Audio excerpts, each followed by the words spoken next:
What has everybody thought about the content so far today? Interesting? Yes? Yes? Good. That's good.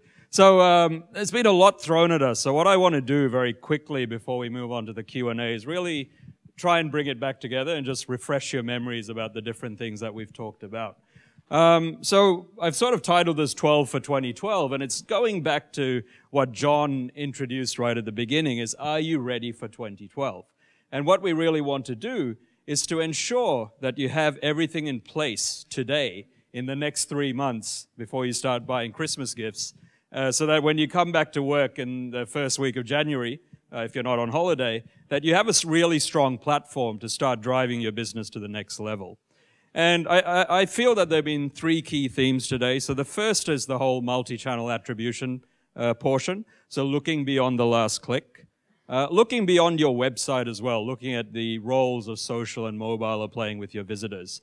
And of course, building websites optimized for conversions. So number 1 for 2012 is multi-channel funnels. It's there. Try it out today. We released it 2 weeks ago to the public.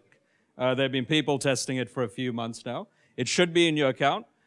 We saw a lot of questions asking how we get there. You've got to use the new version of Google Analytics. And you go to My Conversions up there, and there's multi-channel funnels. And play around with the reports. The great thing I like about this, it's such a powerful tool, but we've kept the number of reports really simple. So, look at the assisted conversions report to understand how the different channels are contributing towards conversions. Who are the ones who are really great assisters rather than last click attribution? Take a look at the different parts that people use to come and convert on your website. Like, how do the different channels that you use interact with each other to drive conversions? Rachit touched upon a very important point, which is tagging your URLs. And I always say, if there's something that drives a visit to your website, you should tag it, right? So get out there. Rachit made a very good point. It's not technical at all. The tagging responsibility lies with you. So within your companies, within your agencies, ensure that you establish a process for tagging. Identify who owns the different channels, like who's doing your social media, who's doing your emails, and educate them on tagging and how to get it done. And you got to remember, it's your responsibility, and it's got nothing to do with your webmaster, so you can't blame them this time. Number 3, goals, right? When Timo touched upon goals, we spoke about macro and micro goals. We need to ensure we're not just looking at the big picture, like, oh, what's that pot of gold at the end of the rainbow? But we've also got to assess all the little micro conversions that happen along the way. So Timo mentioned there's a bit of homework for you. There's a little sheet of paper in your folders that looks exactly like what's on screen. You should really go back to your office, sit down with your team, and figure out what are the different goals that your website needs to address in these different parts of the purchase funnel. And then, of course, implement them as goals.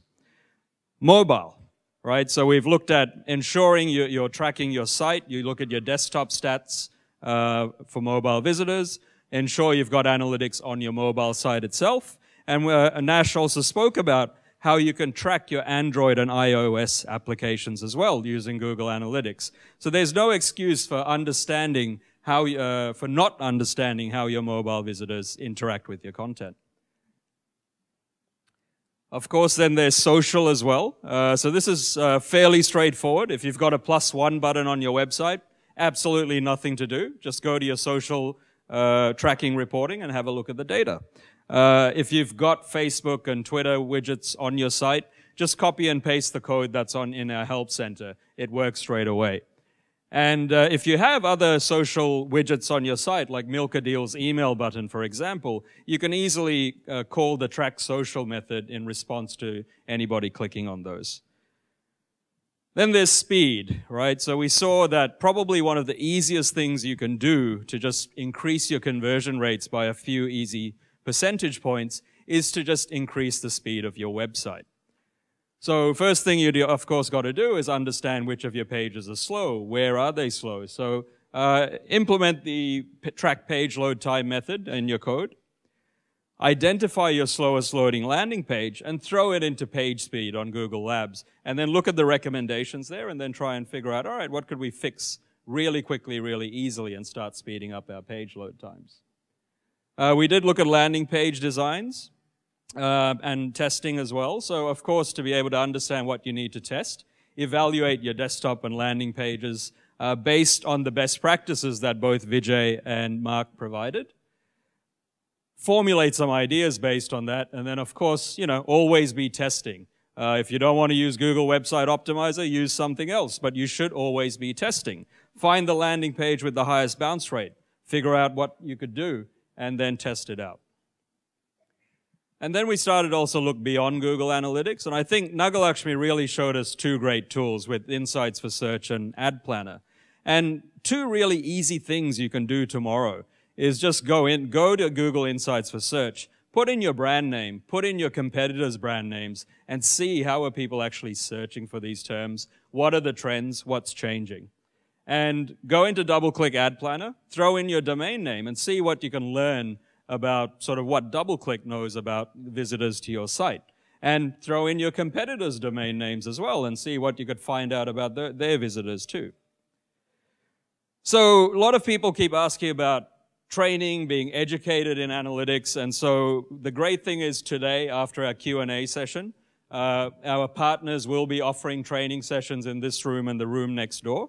But if you're also looking for sort of free training materials as well, you should visit conversionuniversity.com. So we have a lot of self-help videos there.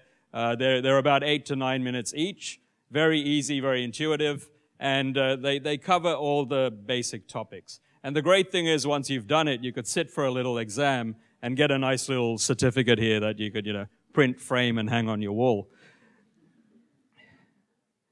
11 is you really should subscribe to our APAC Conversion Room blog.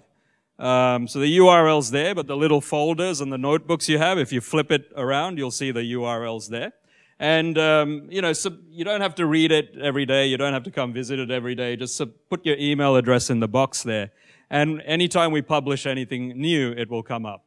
So what's going to come up in the next 3 to 4 months? We're going to be sharing a lot more of success stories from the APAC region.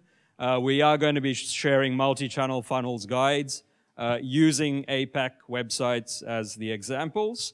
And of course, everything from today will also go up there as well. And number 12 is really not really setting anything up, but it's really changing your sort of position on analytics. And that's really the need to take action, right? So with analytics, we find a lot of people are just reading reports, taking screenshots, putting it on a presentation.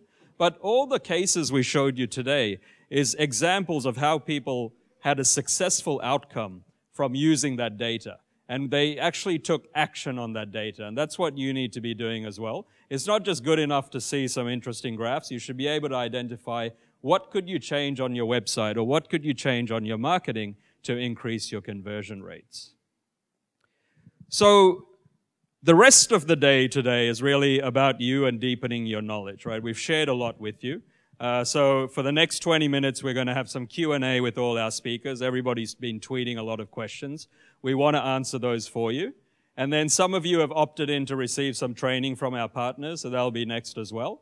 And then for those of you who are not doing anything, you're welcome to hang around. John and Timo and a few guys will be around as well. And so you can pick their brains on a few things.